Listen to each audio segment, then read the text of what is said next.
Okay, so today we are recording again. I'm excited to be in this space with you, Miss Charlene, the Yeah. nurseologist.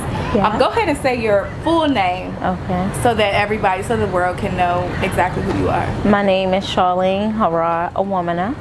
Yeah, I couldn't say that. So I just call you Miss Charlene, the nurseologist. Yes. And today we are filming this Uplift project. It's really, really important that your message be heard. And why I feel that it's important is because you deal with the public as it relates to our health. And when we think about that, we don't necessarily think about the person's health that is helping us. Absolutely. And so I think it's important that we share with the nation the things that healthcare providers have to deal with as it relates to forgiveness, as it relates to their overall sanity. Absolutely. So I want you to tell us your story, things that you've dealt with, or maybe some challenges you've even had. Well, when it comes to thinking about forgiveness and thinking about all the things that I do during my career, it's been a little difficult when trying to separate and going to work and leaving your problems and your issues that you're dealing with at home. It's almost as if before you leave out the house, for me, I say a prayer and I ask God to guide me on my way to work, to give me the strength to do what it is that He placed in my heart to do, and ask Him also to help me separate what's going on at home and put on my nurse's hat, as I call it. So when I get to work, I put on my nurse's hat and I try to forget all the issues and the problems that are going on at home, because it's so important that we learn that once we get at work, and being a healthcare provider, it is so important that once you get at work, you're focused, you find out how to separate the two.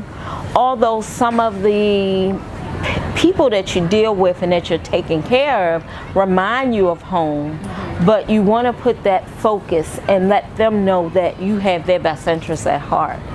Because when you have their best interests at heart, it makes your day go better. It helps you to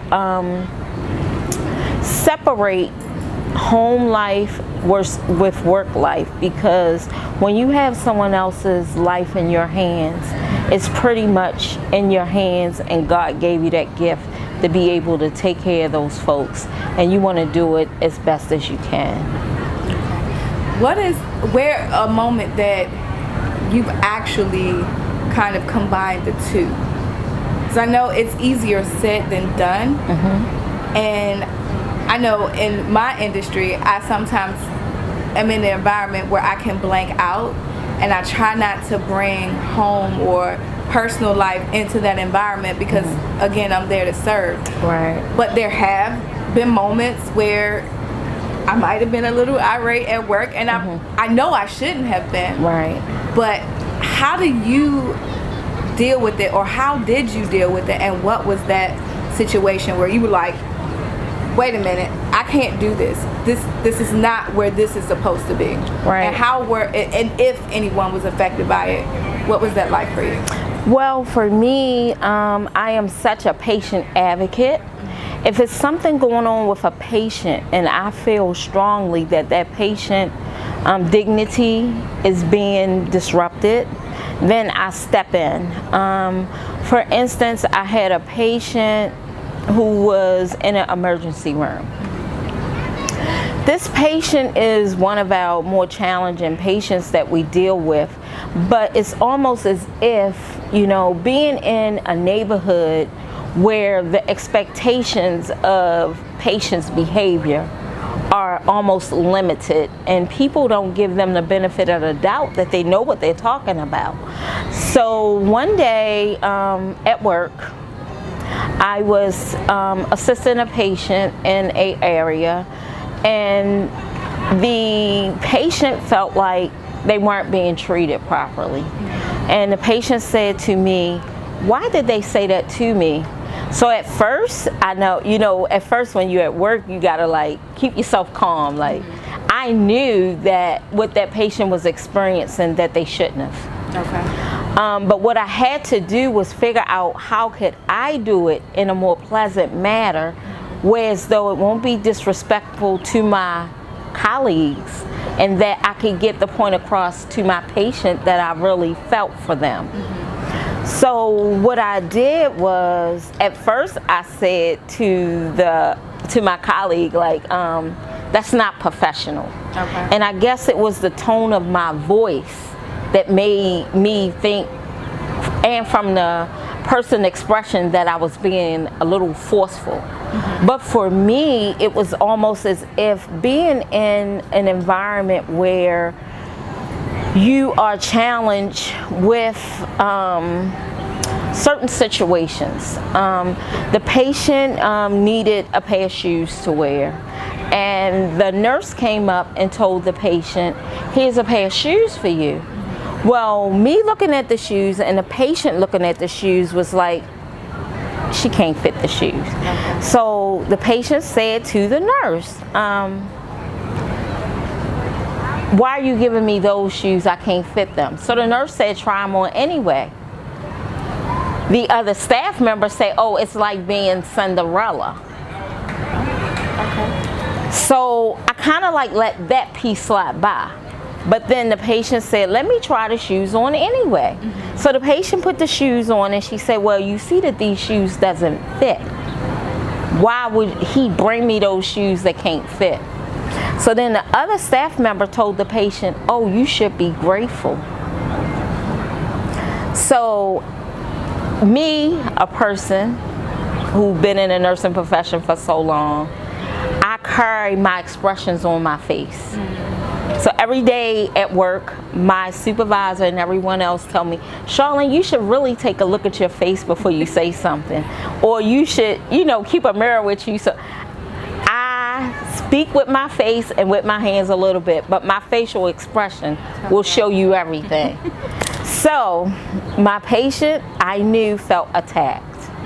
And it was like as if this was a fairy tale going wrong. Because how could she be grateful for a pair of shoes that she couldn't fit?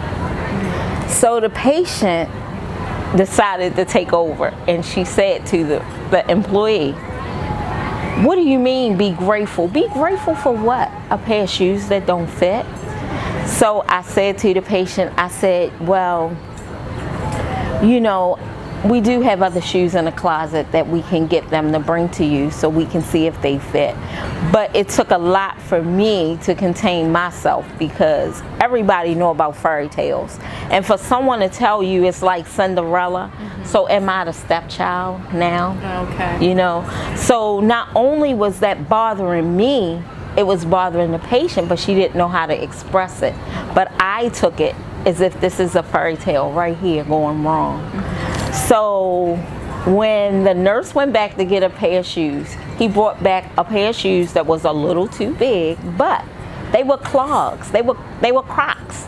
They were something that we all love to wear. Yes. And the smile that came upon the patient's face when she saw those Crocs, she was like, I always wanted a pair. And I was like, all right, now we got the right thing. I said, so now I believe Cinderella is now going to the ball in her shoes. So it was like a fairy tale at first was going wrong, but I made that fairy tale a dream come true for my patient. And that's what I do on a daily basis.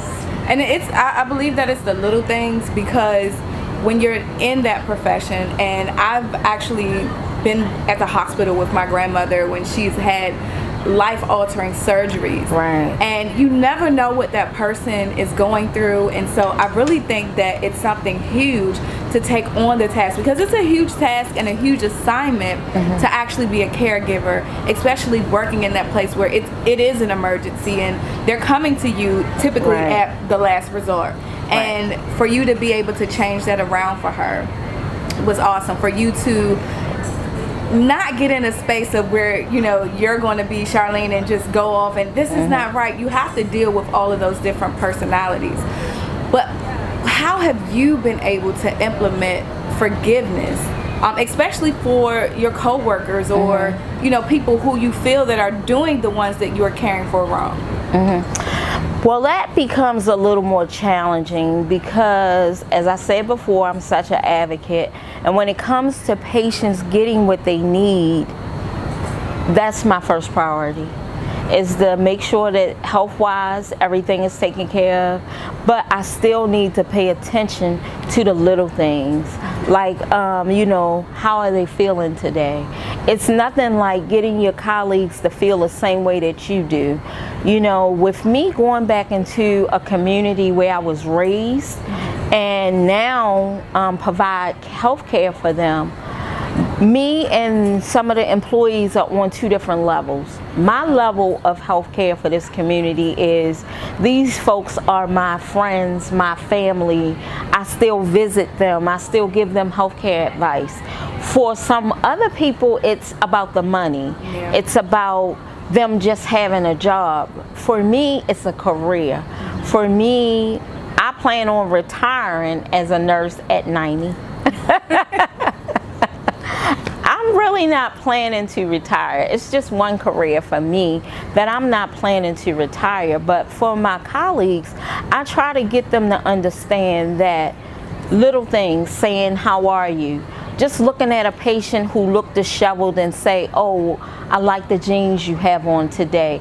Just giving them just a little bit of compliment, letting them be able to enjoy and have, integrity, that they can depend on us not doing anything wrong for them, and just giving them the comfort to know that they can come to a place of, health and get the care that they properly need. Okay, thank you. So, as we're talking about forgiveness, do you think that forgiveness is something that people can learn to do or learn to give more of, especially in your field?